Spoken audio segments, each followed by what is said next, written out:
कबीर साहब कहते झूठे सुख को सुख है मान रहा मन बोल। एक छोटा सा गुजारा हो गया, अफसर बढ़ गया, नौकरी लग गई, कार होगी, कोठी होगी, माचा माचा करे। कल को मृत्यु के बाद वही कुत्ता बनकर उस कोठी के बाहर बैठेगा, कोई टूक नहीं डालेगा। ये कष्ट याद रखो जब ये भक्ति बनेगी। वैसे भक्ति हो ही नहीं सकती, क्योंकि मनुष्य जीवन के अंदर इतनी राहत मालिक देता है, उसको वो सुविधा खूब मिलती है। जैसे बच्चे स्कूल जाते हैं, पढ़ाई करते हैं, तो माता पिता उनको पूरी सुविधा देते हैं, अपनी स्थिति से बढ़कर, अपनी औकात से भी ज्यादा उन बच्चों पर खर्च करते हैं। और वो बच्चे पढ़ाई ना करके उन पैसों का दुरुपयोग करते हैं, उस समय का दुरुपयोग करते हैं कि तो बकवाद करें, फिल्म देखें या खेल में बढ़े रहे। तो अंत में वो फेल होकर के मजदूर लगते हैं। दास हरियाणा की इरिगेशन डिपार्टमेंट के अंदर सिंचाई विभाग में, यानी जूनियर इंजीनियर की पोस्ट पे था। तो वहां काम चल रहा था, हम खड़े थे, मजदूर भी थे। हमारा माइनर इरिगेशन का काम था। एक रोड का निर्माण हो रहा था वहीं पर। रोड के निर्माण पर मजदूर वहीं थे। हमारा भी काम उनके पुल बनाकर पार करना था, उस सड़क को निकाल के। वहीं खड़े थे, उनका एक्शन आया और फिर वो चला गया अपना देख दाख के। उस एक्शन के जाने के बाद एक मजदूर कहता है, ये मेरा क्लास फेलो था, मेरा सहपाठी था, मैं बकवादों बड़ा रहा, पढ़ा नहीं, खेलने जाता, बीच में स्कूल छोड़कर बाहर भाग जाते, और मैं फेल हो गया, ये पास हो गया। देखा जिसकी किसी में है, गाड़ी में चलता है, बढ़िया कोठी बना ली है, और मेरे बच्चे वही रेत में पड़े हैं।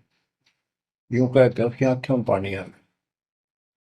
कबीर साहब कहते हैं, अच्छे दिन पाछे गए, गुरु से किया ना हित, अब पछतावा के करे, चिड़िया चुगी खेत। इसी प्रकार बच्चों, आज आप इस परमात्मा के कॉलेज में, स्कूल में, यदि आप ठीक से नहीं पढ़ोगे, नहीं सत्संग सुनोगे, सेवा नहीं करोगे, दान नहीं करोगे, मर्यादा का पालन नहीं करोगे, फिर ऐसे रहोगे। कबीर साहब कहते हैं, हिड़की दे दे रोवेगी सुरता जब तू चल लगी अकेली। हे आत्मा, जिस परिवार को और जिस ठाठ बाट को, जिस राज को, जिस पद को देख कर आज जो भगवान याद नहीं आता, नालायक, यू तेरे साथ नहीं जाएगा। जिस दिन यम के दूध घसीट के ले जाएंगी, टक्कर मारेगी इधर उधर, डड्डा होगी बुरी तरह, तरीको में नहीं सुनेगी। खिड़की दे दे रोएगी सुरता जब तू चल लेगी अकेली। आंख खोल ले। बच्चों, ये साफ बातें हैं, कति स्पष्ट है, 100% सत्य है, 200%, 1000% सत्य है। पर यह आत्मा क्यों ना मानती, यो मन ना मानने देता, तो यो मनाना पड़ेगा। अब इसका तरीका यही है, सत्संग सुनो, मनन किया करो, थोड़ी देर बैठ कर सोचा करो। यो नहीं बस सत्संग सुन रहे, बस बंद हुआ फटाफट बातें, वो करूंगा वो करूंगा, कर तो सारा लो। उसके अंदर भी परमात्मा मदद करेगा, तुम्हें लाभ मिलेगा ना। कति सिर पटक लियो, कोई राहत नहीं मिलेगी।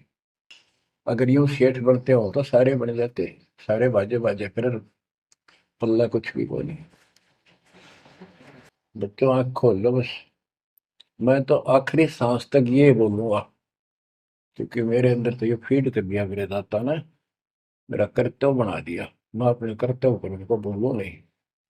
आगे आपकी किस्मत, आपके कर्म, आप कितना इसके ऊपर खरे उतरोगे, कितना इसको फॉलो करोगे।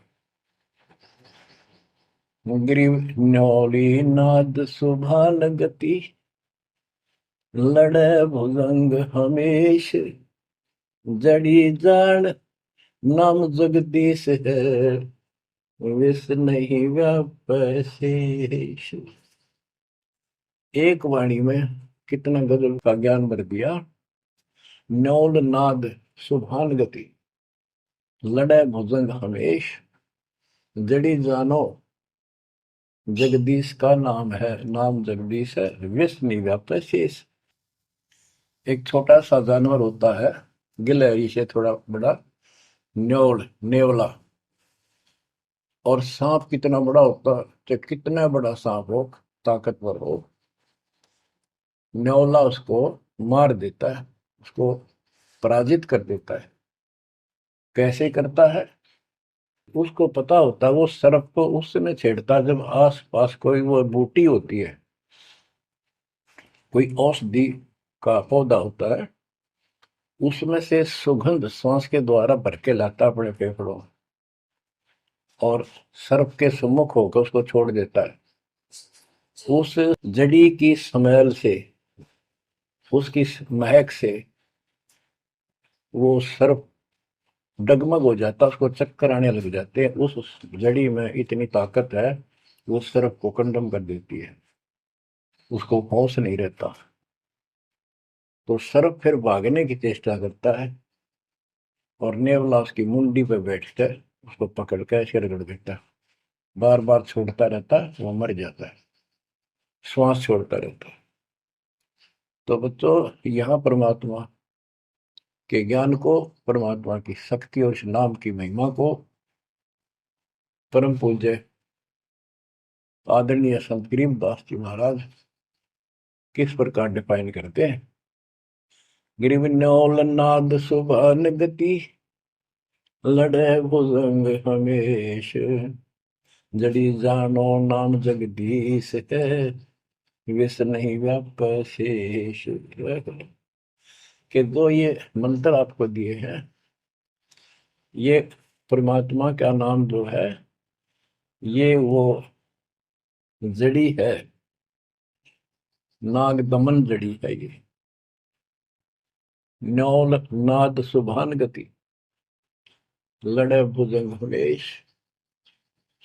कि न्योला अपने से कई गुणे ताकतवर सर्प के साथ उस जड़ी की ताकत से लड़ता है, उसको भगा देता है, मार देता है।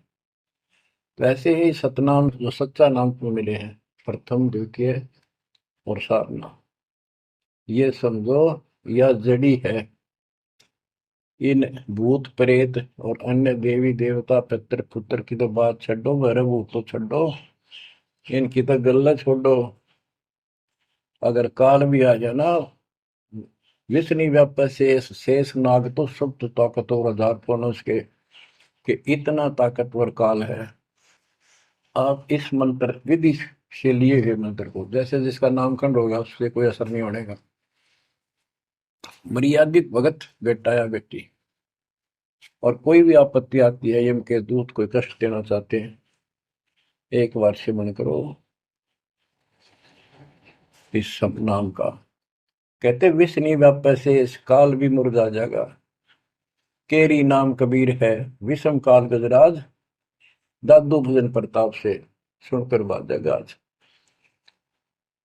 तो बच्चों, इन बातों को ध्यान से रखो, याद रखो।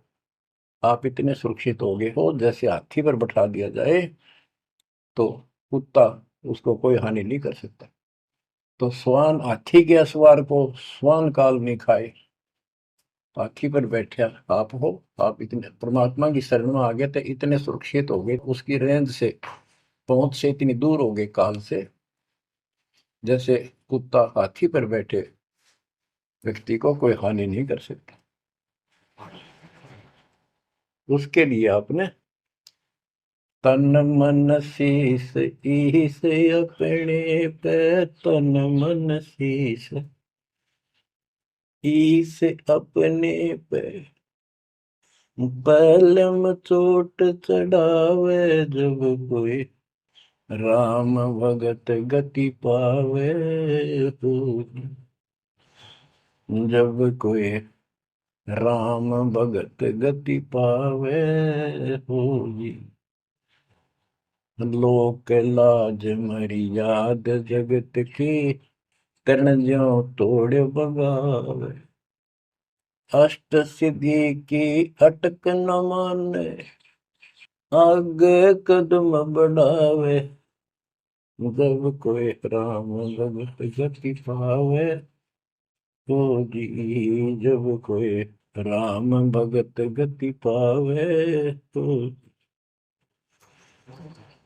बच्चों, ये सारे फार्मूले लाने पड़ेंगे जब यह प्रॉब्लम सोल्व होगी। जन्म और मरण की। आप क्या बताते हैं? गरीब हंस गवन करते नहीं, मान सरोवर छाड़। कौवे उड़ उड़ जाते हैं, खाते मांसाहार। गिरव मान सरोवर मुक्ति फल, मुक्ता हल के ढेर। कौआ आसन नाम जे, भूमि दीन सुमेर। गरीब कौआ रूपी भेख है, ना प्रतीत यकीन। 68 का फल मेट कर, बहे दीन बेदीन। गरीब हंस दशा तो साध है, सरोवर है सत्संग। मुक्ता हलवाणी चुगे, चढ़त नवेला रंग। और देख कितनी अच्छी व्याख्या की है संत गरीबदास जी ने, कमाल कर दिया। गरीब अंश गवन करते नहीं, मान सरोवर छाड़। कौवे उड़ उड़ जाते हैं, खाते मांसाहार। फिर बताया है, गरीब हंस दशा तो साधु है, सरोवर है सत्संग। मुक्ता हलवाणी चुगे, चढ़त नवेला रंग। कि जैसे हंस गमन करते नहीं, मान सरोवर छोड़। हंस का एक पक्षी होता है हंस, उससे तुलना की है सते हुए भगत, निर्विकार भगत, सच्चे भगत की। कि जैसे हंस एक पक्षी होता है, सरोवर के ऊपर, तालाब के ऊपर होता है, जिसमें मोती होते हैं, और वहीं पर बुगला होता है, उसी जैसी शकल से शकल होती है, उनकी पहचान नहीं कर सकते। उनकी पहचान इसी से होती है। जो मोती खाता है वो तो हंस, और मच्छी खाता है वो है बुगला। दोनों की सेम आकार शरीर का, और ऐसे ही कलर सफेद होता है। और कौवे भी वही होते हैं, मांस मच्छी खाते हैं। हंस वो होता है जो भूखा मर जाएगा, पर मच्छी मांस मेंढकी नहीं खाएगा, मेंढक नहीं खाएगा। इसी प्रकार भगत वो होता है अपने धर्म कर्म पर रहेगा, बकवाद नहीं करेगा, चाहे कुछ भी हो। तो हंस गमन करते नहीं, मान सरोवर छाड़। सरोवर तो सत्संग है। इस सत्संग को सरोवर मानो, तालाब, टैंक,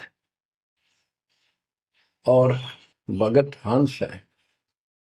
ये इसको छोड़कर जाते नहीं, यानी परमात्मा की भक्ति त्यागते नहीं। और कौवे उड़ उड़ जाते हैं। जब कौवे जैसे विचारों के, स्वभाव के व्यक्ति होते हैं, वो बकवाद करने बिना टेके नहीं। उनको कितनी सुविधा मिल जाए आश्रम में, वो अपने गंदे कर्म बिना टिक नहीं सकते, उनका स्वभाव इतना बिगड़ गया। तो यहाँ कहते हैं, गरीब हंस गवन करते नहीं, मान सरोवर छोड़े। कौवे उड़ उड़ जाते हैं, खाते मांसाहार। यानी बकवाद, विकारी लोग सत्संग में नहीं टिकते, छोड़कर चले जाते सत्संग। और हंस दशा तो साधु है, भगत है सच्चे, और सरोवर है सत्संग। मुक्ता हल वाणी चुगे। ये अमृत वाणी रूपी मोती खाते हैं, फिर चलत नवेला रह गए। इस ज्ञान को सुनकर आत्मा में और कसक पैदा होती है, तड़प पैदा होती है भगवान की तरफ, और ज्यादा लगन लगती है। मुक्ता हल वाणी चुगे। ये मुक्ति, मुक्त होने की मोती रूपी वाणी चुगते हैं, खाते हैं, सुनते हैं, आत्मा का आहार है। फिर चढ़त नवेला रंग, और अजब गजब आत्मा के अंदर इसका असर होता है, प्रभाव पड़ता है। फिर वो बताते हैं, ग्रीव कोट वर्ष करे साधों की, पत्थर का जल में क्या भीजे, चंदन बन में रंग लागे, एक बांस बिठन भी ना सीधे। परमात्मा गरीबदास जी कितना प्यारी व्याख्या करते हैं कि कोटि वर्ष करे संगत संतों की, सतगुरु की, पत्थर का जल में के बीजे। पत्थर को पानी में डाल दो कितने में, और 100 वर्ष के बाद निकाल लो, उसका कभी असर नहीं। उसको एक दूसरे एक साथ बिठा दो, जब आगे निकलेंगी चिंगारी पाटेगी, जबकि पानी से तो सब नरम हो जाते हैं। इसी प्रकार बताया है कि जो निकम्मी आत्मा है, पत्थर हो चुके हैं काल के बकवाद कर करके, वो सत्संग में कितने दिन रहो, उनका कभी असर नहीं हो, उन बकवाद करनी ही करनी। ग्रीव कोट वर्ष करो संगत साधुओं की, पत्थर का जल में क्या बीजे, और चंदन बनना रंग ला दे, एक बांस बिटन भी ना सीधे। चंदन का एक पेड़ होता है, उसमें से समय निकलती है बहुत सुंदर, गुड समय। और आसपास के जितने पेड़ उसके पास होते हैं, उनको भी उनकी स्मेल से, उनमें भी स्मेल आनी शुरू हो जाती है। अगर उसको काट दिया जाता है दूसरे वृक्ष को, उसकी लकड़ी कहीं ले जाते हैं बाहर, तो उसमें स्मेल आती है, लोग चंदन समझते हैं। और कुछ नकली व्यापारी उनको चंदन के रूप में बेचते भी हैं। कहने का भाव ये है कि सतगुरु के पास रहने से, सत्संग सुनने से अच्छी आत्माओं का तो असर पक्का होगा। लेकिन बांस बिटम भी ना सीधे। बांस का जो होता है पेड़, एक जैसा बांस देखा आपने, ये पेड़ होता है इसका, लंबे लंबे होते हैं, इस पे चंदन का कोई असर नहीं होता। तो जो बांस जैसे कट्टर इंसान है, जिनकी आत्मा गिर चुकी है, मर चुकी है, उन पर इनका असर नहीं होता। वो ऐसे लोग हैं, संगत माई कुसंगत उपजा, जैसे अपन में बांस, आपा किसके से आग लगा हुआ कर बनखंड का विनाश। अब क्या बताते हैं, जो सत्संग में आकर भी बकवादी है और उनका असर नहीं हो रहा, वही कर्म बकवादों वाले करते हैं, नाम तोड़े हैं, सार नाम लेकर भी बकवाद करते। बच्चों, आप सुन रहे हो अमृत वचन, अमर ज्ञान। अब जैसे कई भक्त हैं, दिखे ऐसे हैं जैसे बहुत बड़े भगत है, बहुत निकट रहते हैं हमारे, और अंत में उनके कर्म इसे गद्दे पावे, हम सोच भी नहीं सकते। तो ये गलतियां हैं, इनको सुधारना पड़ेगा अपने। भाई और बात तेरे काम न आवे, संतों शरण लाग रे, मुके सोवग पलत में बंदे, जाग जाग नर जाग रे, जाग जाग नर जाग, उठ सवेरे हुक्कावर लिया, के जाग्या नर भाग रे, शुक्रम किया ना करी रे बंदगी, फुटे तेरे भाग रे, वो फुटे तेरे भाग रे। इस तन सराय में जीव मुसाफिर, करता रहे दिमाग रे, रात बसेरा कर ले डेरा, चले सवेरा त्याग रे, चले सवेरा त्याग रे। बगैर सच्चे ज्ञान के इंसान सारे जीवन में अपनी मनमुखी अटपट करके, यूं कर दूंगा, वो कर दूंगा, कोठी बना दूंगा, उसने ऐसे ठग लूंगा, ये ऐसे कमा लूंगा, यहाँ जमीन इतनी सस्ती मिला है, ऐसे कर लूंगा, कर ले। लेकिन भक्ति भी तो साथ कर ले। बरकत तो दाता ने देनी है, कर्म तो ज्यादा मिले नहीं, कितनी कोशिश कर लो, कर्म से अधिक लेना है तो धनी की शरण माना होगा। इस परमात्मा कबीर जी के हाथ में वो कलम है जो पाप कर्म को काट के शुभ कर्म लिख देता है। आपके भाग बना है उसको भी लिख देता है, आपके संस्कार ठीक कर देता है।